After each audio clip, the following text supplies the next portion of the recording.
کسی نے ویڈیو لگائی ہوئی تھی اور یہ ایک باقاعدہ نیوز چینل ہے لوکل ہمارا کہ جی جو پرنسپل ہیں ایجسن کالج کے، ایجسن کالج ایک تعلیمی ادارہ ہے، بڑا نامور ہے، کہ ان کے پرنسپل نے ریزائن دے دیے.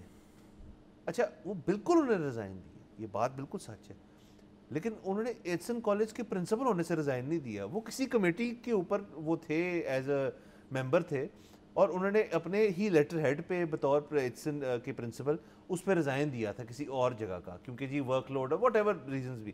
لیکن اس چینل نے، یہ ایک لسٹڈ پاکستان کا باقاعدہ چینل ہے جس نے اس کو اس طرح پریزنٹ کیا. تو اگر چینلز جو ہیں کچھ وہ اس طرح نیوز پریزنٹ کر رہے ہیں تو سوشل میڈیا پہ پھر کیا ہو رہے گا، اور اس کو سورس کرنا، اس کی تصدیق کرنا کتنا ضروری ہے شہریوں کے لیے، اس کو میں زیادہ ایمفسائز نہیں کر سکتا.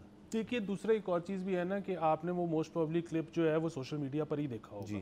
سو جب ایک ریزائن کی خبر آ رہی تھی اور وہ ریزائن کی خبر جو ہے وہ ایچ ایس این کے پرنسپل کی تھی، اور اس میں ساتھ جو بی رول چل رہا ہوگا اس بی رول میں ان کا لیٹر پیڈ بھی دکھائی دے رہا ہوگا، تو پھر اتنی سی بات چینج کرنا کہ ریزگنیشن پرنسپل کے نہیں، ریزگنیشن کسی کمیٹی کا ہے، وہ پھر بعد میں اے آئی سے کروانا بھی تو آپ کے لیے اتنا ہی آسان ہے نا. سو یہ بھی ہو سکتا ہے کہ اس چینل کا قصور نہ ہو اور اس کلپ پوسٹ کرنے والے نے یہ کیا ہو، چینج کر دیا. سو کچھ بھی ہو سکتا ہے. اب آپ نے جو ہے نا بہت زیادہ چیک کرنا ہے اس کو، اور سب سے زیادہ جو پہلا مطلب گو ٹو چیز جو ہے نا وہ یہ ہے کہ پہلے اسی کے کامنٹس دیکھ لیں. آپ کو کامنٹ سے ہی عموماً پتہ لگ جاتا ہے، اگر نہ پتہ چلے تو پھر ظاہر ہے آپ دیگر سورسز کر سکتے. اور اتنا مشکل کام نہیں. سبسکرائب کریں اور بیل دبائیں تاکہ کوئی خبر رہ نہ جائے.